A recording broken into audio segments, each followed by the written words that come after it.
Today's video is a review of the Kastar replacement nickel metal hydride rechargeable batteries for your portable radio, your phone, whatever. In my case, I had acquired a KAITO Voyager truck radio flashlight thing, generator. Really cool little radio in itself. I'll just go over it real quick. It's got, a light. It's got a port to plug in USB or micro USB or whatever. Auxiliary jack. You can even plug in something else. It's got shortwave radio. And the nice thing is this thing has a solar panel on top to recharge the rechargeable battery.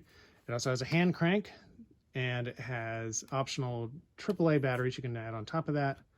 So this is a really neat little radio, but unfortunately when I bought it, the battery it came with was just not holding a charge. I think 30 to 60 minutes is what I'd average per charge when I'd plug this into the wall to charge it up. And that just wasn't working for me. So I looked around and I learned a little bit about these replacement batteries.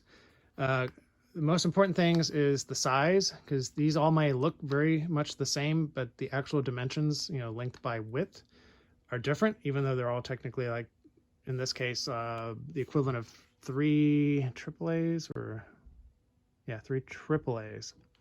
So the thing I was concerned about, I was trying to find the exact milliamps that this one had, which I think was like 360 or something like that, and I could not find it, so I thought that was important, but it's not. You can actually get higher milliamps for the battery, and it's not going to damage your equipment. I was concerned about that, so I did a little research, and the question, can I use a higher rated milliamp hour battery in my electronic device?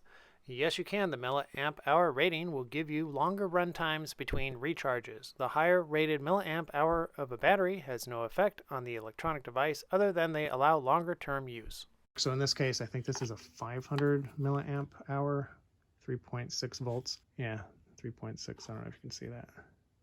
So anyway, so I got the size right because it has to fit in this little space down here. So I found that thing. Oh, the other thing is very important, is the black and red wires. These things are keyed. I don't know if you can see this. See, it's tapered, so it can only go in one way, and the holes are slightly off. So in this case, the red wire is on what I call the left side of the curve. So the left side of the curve and the black is on the right side of the curve.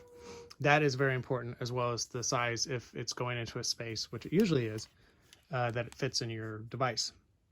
So what I wanted to do, I charged it up initially through the wall to give it a full charge, and I wanted to see how long it would last before it went dead and I'd have to recharge it again. All right, so I did this a while back. I started on February 12th, and I didn't finish until June 18th, it looks like. Kept track of it.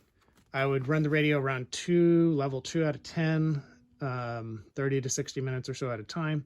The battery went 14 hours and 15 minutes before it needed to be recharged. So and I also made sure that the solar panel was covered all the time, so there was no way that the battery was getting recharged during the intern.